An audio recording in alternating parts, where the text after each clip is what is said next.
Então, começou aqui a nossa aula, vamos lá, período entre guerras. Vamos começar. Bom, então aqui, o que eu estou querendo aqui? Estou querendo aqui só mostrar para vocês, tá? Onde nós estamos. Nós estamos então na apostila 5, é a frente B.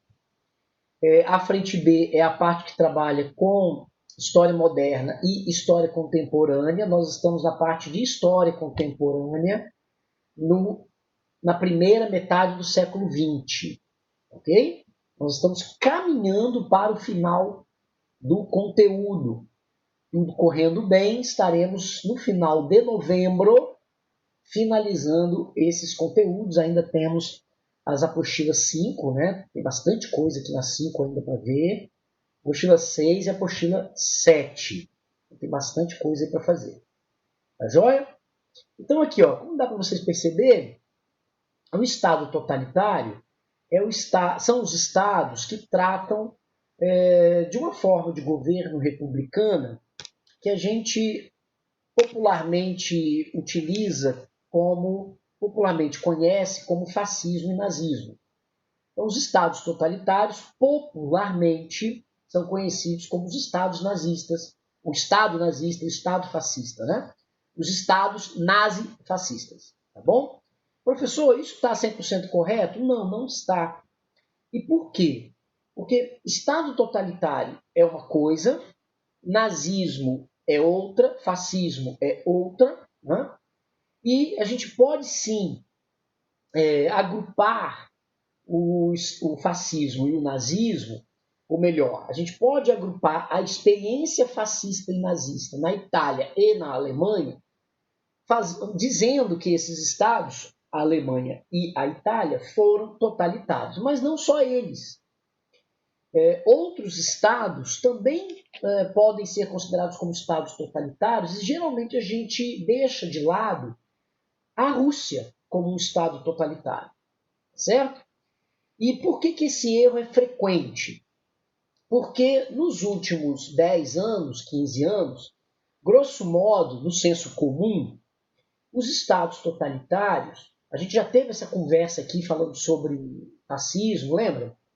Nós gravamos, inclusive, uma aula, tá no YouTube lá da escola, essa aula, vale a pena você voltar lá e dar uma olhada.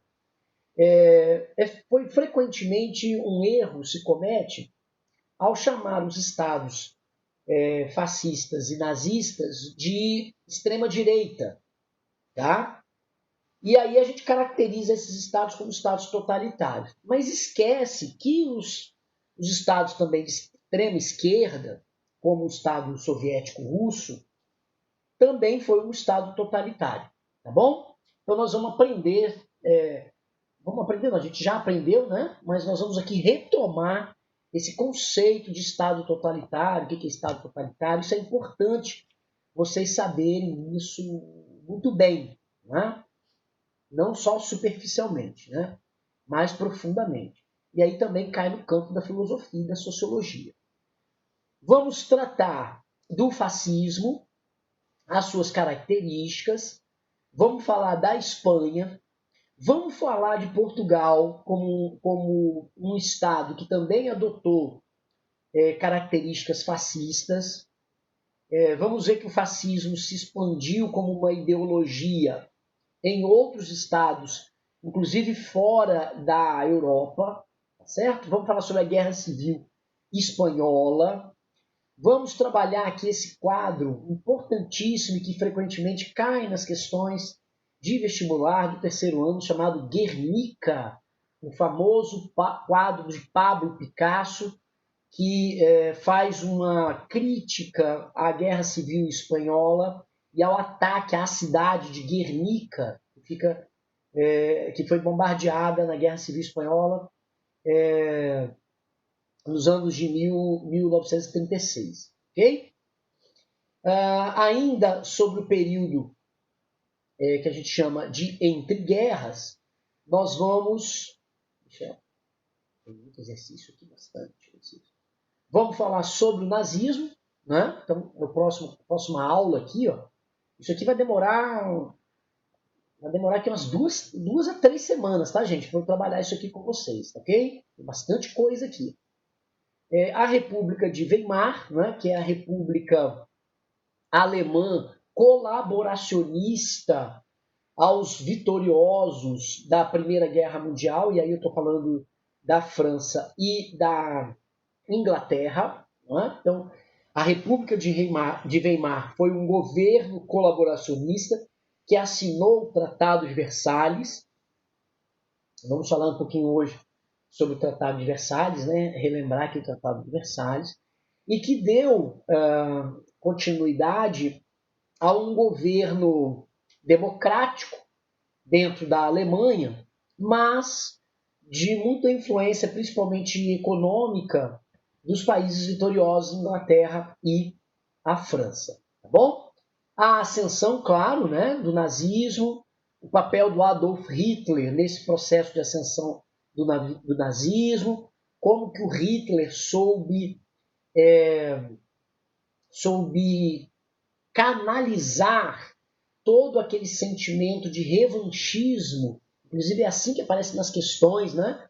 Revanchismo germânico, aquela vontade de se vingar dos ingleses e dos franceses por conta da derrota na Primeira Guerra Mundial. Perdão.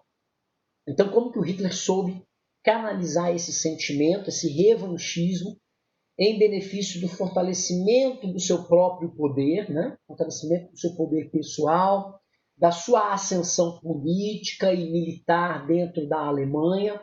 Hitler, que nem alemão era, né? Ele era austríaco, mas se alistará no exército alemão ainda na Primeira Guerra Mundial, vai construir todo o seu arcabouço histórico ligado à Alemanha, isso? Também vai aproveitar disso para seu fortalecimento pessoal. Vamos falar um pouquinho sobre essa ideia do fortalecimento pessoal, que marca profundamente as relações de poder, as relações políticas, tanto nos países não democráticos, mas como nos países democráticos. Né? Essa passagem do século XIX para o século XX, até a metade do século XX, é um período que começa na Rússia e se expande para o restante do planeta. Né? Frequentemente a gente estuda esse fortalecimento do poder pessoal com o nome de populismo. Né? Populismo é uma palavra frequentemente usada na política até hoje, certo? Então vamos entender um pouquinho isso aí também, como se organiza. Né? E claro, todo o processo de montagem da pré-Segunda Guerra Mundial, a perseguição aos judeus, o fortalecimento dos nazistas, a SS, a criação da SS, né, da guarda pessoal do Hitler, fortalecimento de todo esse mecanismo que deu origem ao Holocausto. Né? Então, é disso que nós vamos tratar nessa frente B. Tá bom? Então, tem bastante coisa aqui. E esse conteúdo ele não é um conteúdo muito fácil, tá certo? Porque tem muito detalhe, tem muito nome.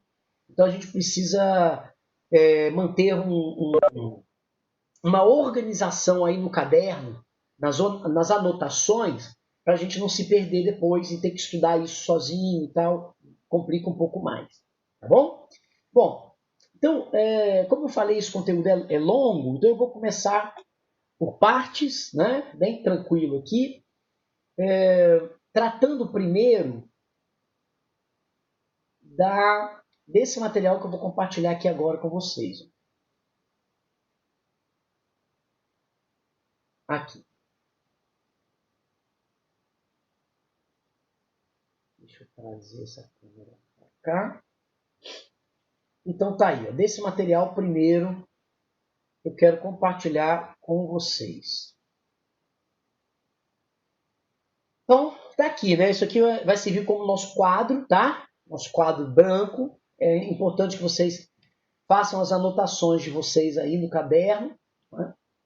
Então, vamos lá. Período entre guerras é esse período que se coloca entre o final da Primeira Guerra Mundial 1918. Deixa eu abrir o chat aqui, pode ser que alguém faça alguma pergunta por aqui. Deixa eu botar ele curtinho aqui.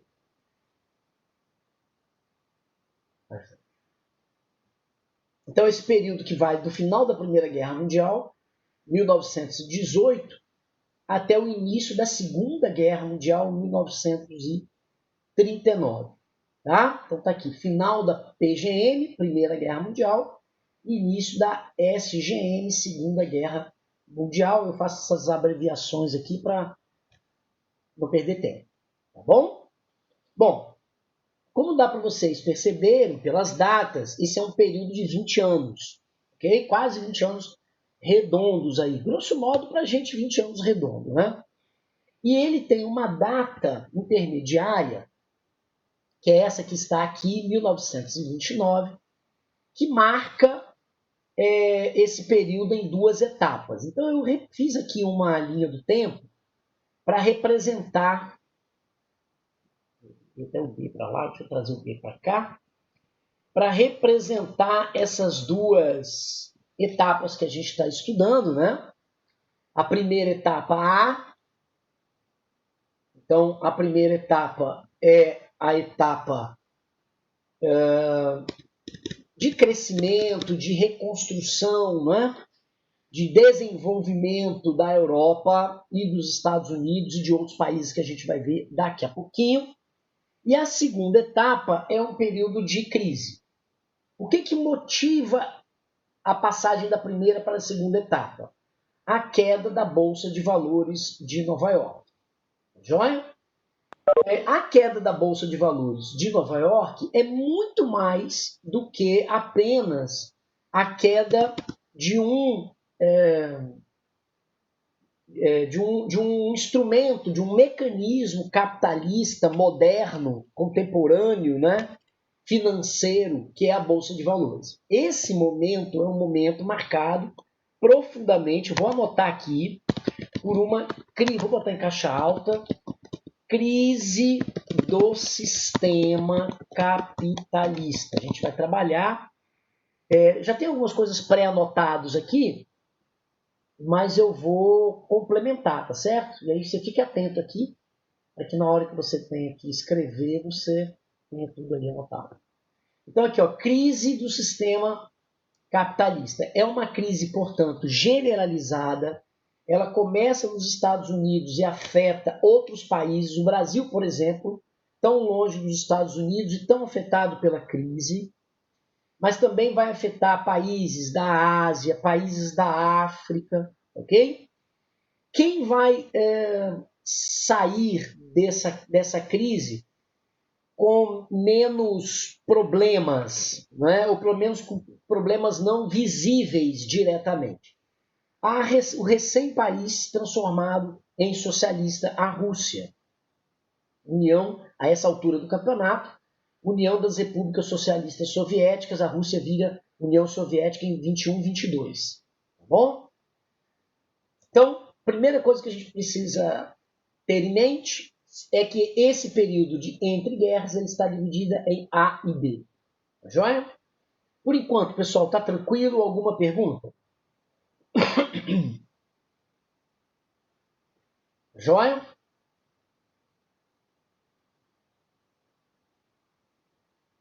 Beleza, tudo ok. Beleza. Bom, então agora o que nós vamos fazer? De modo geral, por enquanto, de modo geral, nossa aula hoje vai ser uma aula mais geral, mais abrangente. Depois que nós vamos especificar, vamos entender essas duas etapas, tá bom? Pontuando aqui algumas características dessas duas etapas. Então, eu estou colocando aqui primeira etapa, que é a etapa A, certo? Então, você já sabe aqui que é de 18 a 29 essa primeira etapa. Bom, nessa primeira etapa, nós temos aqui, ó, o fortalecimento dos Estados Unidos. Eu costumo falar com os meus alunos que frequentemente me perguntam, né? Frequentemente fazem comparação entre o Brasil e os Estados Unidos, que são países mais ou menos com o mesmo território, são países que têm mais ou menos o mesmo histórico de desenvolvimento semelhante, né? Não igual, mas com pontos semelhantes de desenvolvimento na fase colonial. E por que esses países são hoje tão diferentes economicamente, em termos de importância mundial? Apesar do Brasil estar entre os 10 maiores países do mundo, né, mais ricos do mundo, com o maior PIB do mundo, um país com grandes reservas naturais e tudo mais, né? Por que a diferença tão grande entre Brasil e Estados Unidos? E, frequentemente, a resposta dos alunos no impulso é dizer que o Brasil foi uma colônia de exploração por parte dos portugueses e os Estados Unidos foi uma colônia de povoamento por parte dos ingleses. Alguns chegam até a dizer coisas do tipo: se o Brasil tivesse sido colonizado pelos ingleses, ou se o Brasil tivesse sido colonizado pelos holandeses na época da invasão holandesa, nós seríamos um país de primeiro mundo, uma potência industrializada. A resposta para isso é: sabe lá, vai saber. Né? Isso é futurologia, não tem como saber. Mas olhando para a história, a gente consegue identificar alguns momentos da história em que os Estados Unidos caminhou para o outro lado e o Brasil ficou no mesmo caminho. Né? E aí eu estou falando, nesse momento, da opção de desenvolvimento econômico do Brasil e dos Estados Unidos. Por exemplo, se eu pegar os Estados Unidos no século XIX e olhar os Estados Unidos no século XIX e o Brasil no século XIX, eu não vou ver economicamente tantas diferenças assim, certo?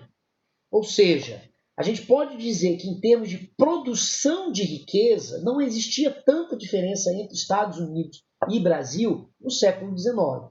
Por que no século XX essa diferença econômica ela explodiu?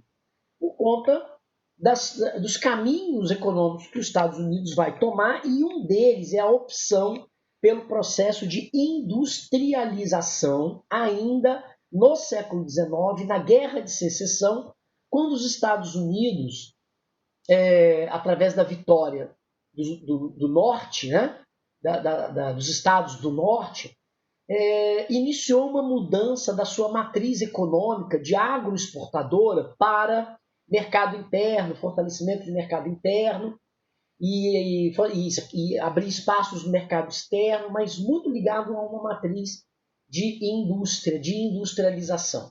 Então, o século XIX foi um século de explosão de industrialização dos Estados Unidos, que não aconteceu no Brasil com a mesma força. E por que não aconteceu? Porque aqui no Brasil não tinham pessoas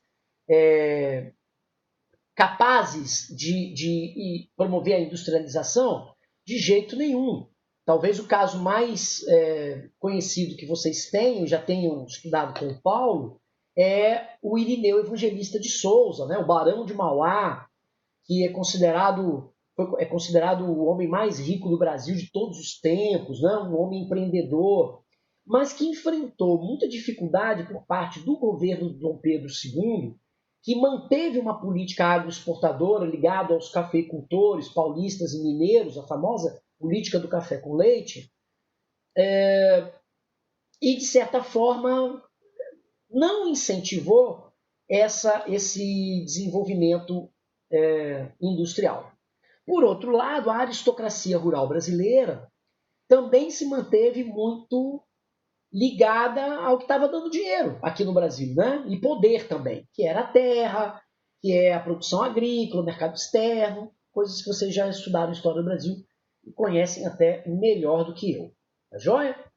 Um outro elemento, e é isso que eu estou trazendo nessa tela aqui com vocês, é que a Primeira Guerra foi fundamental para o desenvolvimento industrial dos Estados Unidos, porque apesar dos Estados Unidos ter participado efetivamente da Primeira Guerra, se aliando à Tríplice Entente, à França e à Inglaterra, a guerra de fato foi travada em solo europeu, destruiu a Europa, destruiu os países europeus e os Estados Unidos ficou intacto. O que isso significa? Que no processo imediatamente depois de 1818, imediatamente após o final da Primeira Guerra, a reconstrução, em muito, foi financiada, direta e indiretamente, pelos Estados Unidos.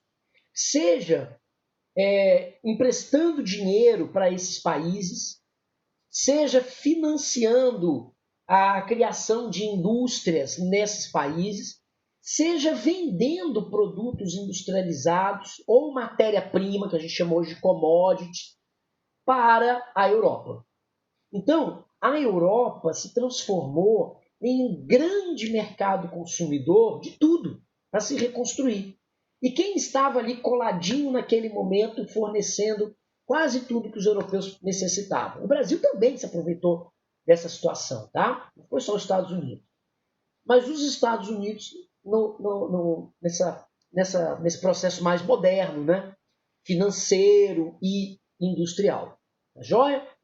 Então, os Estados Unidos, que não era um país de liderança mundial, vira uma potência econômica após a Primeira Guerra Mundial. Então, isso é muito importante, tá?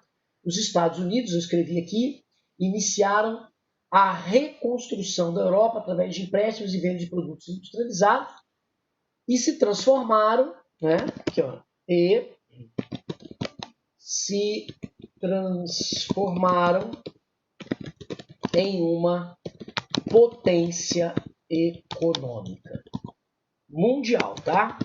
Potência econômica mundial. Joia? Bom, esse crescimento, então, como a gente falou, está associado à indústria, ao processo de industrialização. A partir daí é um boom do desenvolvimento dos Estados Unidos. Beleza? Muito bem. Ainda falando sobre essa primeira etapa, 1918, 1929. Né? Como é que estava a Europa? Os Estados Unidos, na América, a gente já viu que os Estados Unidos despontou. Como é que estava a Europa? Eu olho para a Europa, o que eu vejo? Aí eu vejo 4 países em situações diferentes. A Inglaterra e a França foram as grandes vencedoras na Primeira Guerra Mundial, certo? Elas não só conseguiram territórios, anexaram territórios, por exemplo, na África e na Ásia, os franceses e os ingleses anexaram grandes quantidades de terra. Mas não só isso. O Tratado de Versalhes, imposto à Alemanha, também possibilitou para os ingleses e franceses uma grande quantidade, uma remessa de grande quantidade de riqueza por parte da Alemanha, que teve que pagar indenizações de guerra para os ingleses e para os franceses. O Tratado de Versalhes, a gente sabe, ele foi cruel para os alemães, porque além dessa indenização de guerra, diminuiu o território alemão, dividiu o território alemão em 2 partes através do corredor polonês, fechou um monte de fábricas dentro da Alemanha que eram destinadas à produção de armas, né? As chamadas a indústria bélica foi desmantelada, muito emprego foi perdido nas forças armadas, porque a força militar da Alemanha foi reduzida a 100 mil homens, né? o que para um país é nada, né? Porque esses 100 mil homens não é 100 mil homens do exército, né? É 100 mil homens de todas as forças armadas, mais a polícia, que faz o policiamento civil local. Então, isso é nada. Então, todas as pessoas que viviam das forças armadas perderam o emprego. Então, o impacto disso foi tremendo.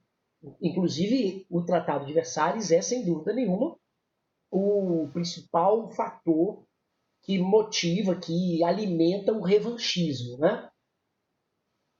Sim, a violência explodiu. A gente vai estudar isso com bastante calma, tá, gente? Um dos pontos da explosão da violência na Alemanha foi a rivalidade entre grupos de direita e grupos de esquerda. Eu não gosto nem de utilizar mais esses conceitos de direita e esquerda, porque no tempo em que vivemos hoje, isso gera uma série de problemas. No momento oportuno, eu vou contextualizar e conceituar isso de uma maneira mais clara para vocês. Mas a violência explodiu principalmente por conta de uma questão política também que se estabelecia naquele momento, que era a entrada das ideias socialistas dentro da Alemanha. Né? Lembrando que o Karl Marx era alemão, né? As ideias do Karl Marx começam a proliferar dentro da Alemanha, o Partido Socialista ganha força, certo? Mas devagar, vamos com calma. Então eu estava falando da Europa nessa primeira fase. Inglaterra e França, então, ok, estavam no processo de desenvolvimento, no processo de crescimento. Por outro lado, Alemanha e Itália, eu poderia citar outros aqui, mas eu quero focar na Alemanha e Itália, porque nós vamos falar sobre nazismo e fascismo, então eu quero focar na Alemanha e Itália. Não conseguiram se recuperar economicamente como os outros países. E por questões óbvias. A Itália, o Tratado de Versalhes não permitiu, perdão, gente, a Alemanha, o Tratado de Versalhes não permitiu, e a Itália, vamos lembrar que a Itália na Primeira Guerra Mundial, ela começa a guerra na Tríplice Aliança. Ela começa. Mas ela, no meio da guerra, em 15, um ano depois do início da guerra, ela vai para a Tríplice Entente, ela rompe com a Áustria-Hungria e com a Alemanha e vai para a Tríplice Entente, porque ela entendia naquele momento que se ela fosse para a Tríplice Entente, ao final da guerra, os lucros seriam mais vantajosos para a Itália. E, de fato, foi isso que aconteceu? Não, não foi. A Itália consegue, no Tratado de Versalhes, consegue anexar dois territórios, né, Istria e Trentino, que eram dois territórios mais ao norte, ao nordeste da Itália, bem lá na parte superior da bota, assim, no canto direito, de frente para o mapa, conseguem anexar dois territórios que, no processo de unificação, lá em 1870, ela não conseguiu unificar. Né? Então, basicamente, é isso que a Itália vai conseguir. Finalizar o seu processo de unificação territorial com a anexação desses dois territórios que não haviam sido unificados em 1870.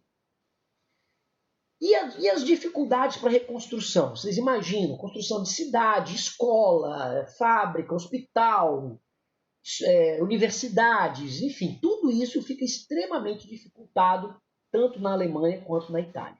Tá bom? Então, essa é a cena da Europa no primeiro momento. Tá joia? Então, eu coloquei aqui, ó. Na Europa, reconstrução dos países vitoriosos, Inglaterra, França. Ponto.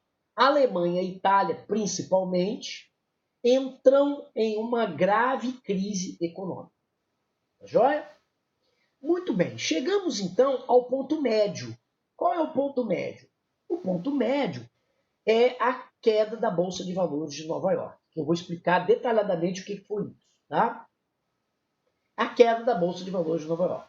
Como a gente já tocou aqui no assunto, foi uma queda, foi uma crise econômica do sistema capitalista, cujo impacto foi global. Então, daí vocês já devem imaginar que os países que estavam bem em um processo de crescimento declinaram no processo de crise. Mas o que a gente precisa se perguntar é como ficaram os países que já estavam em crise. Então, vira um caos. Tá certo? É aí que eu quero ressaltar com vocês como que ficou a Alemanha e a Itália. Num caos econômico, com um desemprego altíssimo, com a miséria altíssima, explosão da violência, num processo que já vinha em dificuldade. Tá certo? Bom, professor, então, será que é aí que está o ponto principal para entendermos a ascensão do nazifascismo? Meus queridos, minhas queridas, é exatamente aí. Então, o que eu quero salientar para vocês? Que a ascensão de um governo, de uma ideologia tão radical como a ideologia nazi-fascista, só poderia ter frutificado em países relativamente democráticos, porque a Alemanha e a Itália eram países democráticos em 1929 e 1930, só podem frutificar se a condição socioeconômica e política do país estiver desestruturada a ponto da sociedade optar pela radicalidade do nazifascismo à situação do momento, encontrada do momento. Beleza? Então, eu estou frisando isso para você, porque esse ponto ele vai se repetir ao longo da história em outros países, e eu tenho certeza que essa explicação que eu estou dando contribui até para a gente entender a atual situação brasileira. Como que movimentos mais radicais e antidemocráticos no Brasil atual e em outros países do mundo se sobressaíram. Se você fizer um histórico disso, fugindo um pouquinho aqui dessa aula da história aqui desse momento, se você fizer uma retrospectiva dos outros países da Europa, você vai ver que a ascensão desses grupos mais radicais, popularmente chamados de extrema-direita, a ascensão desses grupos começou após a crise econômica de 2008. Aquela crise que também explodiu lá nos Estados Unidos por outros fatores. 2008 foi uma crise imobiliária, mas que afetou... quando a gente for mais para frente, lá para novembro, dezembro, a gente vai também tratar disso, tá? Faz parte da história e pode cair também no Enem também. Só estou adiantando para a gente entender. Então, a partir da crise de 2008, que foi uma crise gravíssima, vocês eram muito jovens, certamente não lembram dos detalhes disso, esses grupos começaram a ascender como uma possibilidade política de mudança. Tá joia? Então, aqui no nazifascismo, tem a ver, tem uma ligação com isso também. Tá joia? Bom, vamos entender a crise de 1929. Nós temos 10 minutinhos aqui e eu quero encerrar o nosso primeiro encontro sobre esse tema com a explicação da crise de 1929. E primeiro, explicando para vocês como que funciona o sistema de bolsa, como é que funciona a bolsa, né? Para quem não conhece. Uma empresa, quando ela vai crescendo, né? Ela vai se expandindo, ela chega num limite de expansão que está muito ligado ao seu limite de endividamento ou no seu limite de capacidade de alocação de recursos financeiros para o seu crescimento. Deixa eu dar um exemplo simples para vocês entenderem isso. Vamos imaginar que eu, Sávio, sou um empresário e eu produzo computadores, beleza? Eu tenho um limite financeiro de endividamento, né? Ou seja, eu vou no banco, no BNDES, vou no Bradesco, vou num banco desse qualquer e busco empréstimo. Eu tenho um limite de dinheiro para pegar. E esse limite está associado também à minha capacidade de pagamento. Ok? Outro limite que eu tenho de endividamento é o limite de aporte financeiro meu, de capital, para o meu crescimento. Então, às vezes, eu preciso comprar uma máquina que custa milhões de dólares e eu não tenho capital de giro, dinheiro, em caixa para fazer essa compra e nem tenho condição de buscar no mercado financeiro esse dinheiro. Então, o que algumas empresas fazem para crescer mais, para alavancar o seu crescimento? Elas abrem o seu capital. O que é isso? Elas pegam parte da empresa. Vou explicar isso de uma forma bem simples, tá, pessoal? Dividem essa parte da empresa em ações e vende essas ações, ou seja, partes da empresa, representadas por papéis, que são as ações, para o mercado externo. E aí, as pessoas podem comprar essas ações na Bolsa de Valores. Beleza? Quando as empresas fazem isso, quando é uma empresa sólida, estruturada, o capital, as pessoas que especulam no mercado financeiro querem comprar essas ações porque sabem que a empresa vai crescer e vai gerar dividendos, aquela coisa toda. Muito bem. O que isso provoca dentro do sistema financeiro e dentro das empresas? Uma entrada de dinheiro dentro dessas empresas que depois é utilizado para o próprio crescimento da empresa. Tudo bem? Legal. Então vamos supor que eu, Sávio, tenho lá a minha fábrica que abriu capital, minha fábrica de computadores, a Apple brasileira. O nome da minha fábrica é Banana, tá bom? E a minha fábrica Banana de computadores abriu capital e cada ação foi vendida a R$10. Um exemplo, R$10. Se a minha fábrica começa a crescer e eu começo a pagar dividendos para os acionistas, deu lucro, hein? Cada um agora vai receber R$1.000 no final do ano, tal, aquela coisa toda. O mercado financeiro vê isso como positivo e começa a comprar as ações da minha fábrica Banana tecnológica, porque ela está crescendo, ela está desenvolvendo. Então, daqui a pouquinho, a minha ação, que era R$10, passa a valer 15, passa a valer 20 e está valendo R$100. Já está valendo R$100 uma ação. Bom, como que o acionista que está lá na casa dele, atrás do computador, comprando e vendendo ações, através de uma corretora, através de um banco, sabe que a fábrica, que a Banana Tecnológica vai bem ou vai mal das pernas? Através dos demonstrativos fiscais, né? De desenvolvimento, de venda, de compra, que a fábrica publiciza para a sociedade. Porque isso é público, tá bom? Essa informação ela é pública.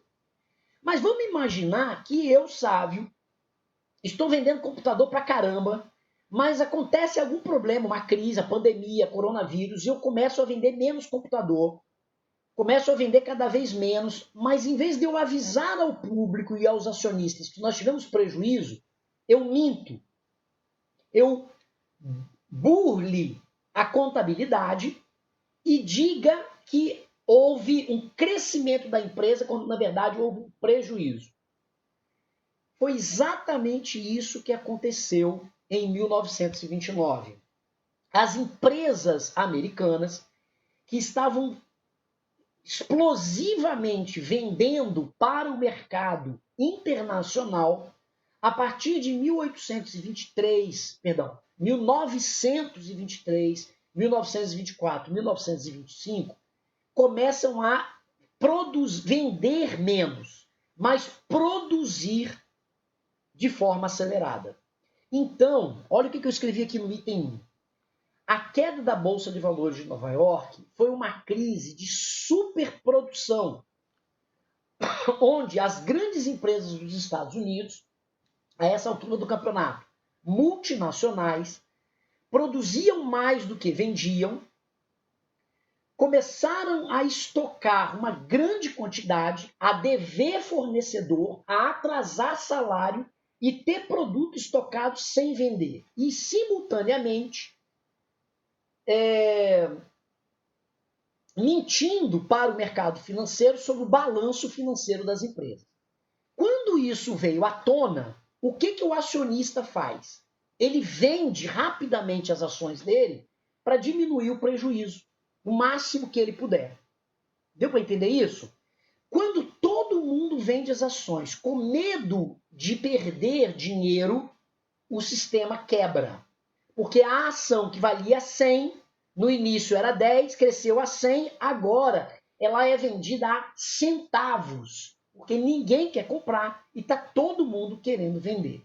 Dá para entender isso? Então, uma empresa que vale muito, da noite para o dia, ela passa a valer nada por conta desse tipo de problema. E é exatamente isso que aconteceu com os Estados Unidos em 1929. E os reflexos de tudo isso nós vamos ver na nossa próxima aula, no nosso próximo encontro, na semana que vem. Ok? Queridos, alguma pergunta, alguma dúvida? elas omitem o lucro e as ações caem e todos comprovam, é exatamente isso. Na verdade, elas não omitem o lucro, né? Elas omitem o prejuízo. Ok? Vamos fazer o seguinte, Luiz. Não vai dar tempo, realmente eu me empolguei aqui, estou olhando aqui, está caindo aqui a nossa aula. Vamos deixar para a próxima aula, pode ser? Anota aí e eu começo a próxima aula na sua pergunta. Pode ser? Tá combinado? Então tá joia. Pessoal, vou encerrando aqui a aula, beleza? Fiquem com Deus, um bom final de semana para vocês. Semana que vem estamos de volta aí. Um forte abraço, pessoal. Valeu, professor. Valeu, valeu.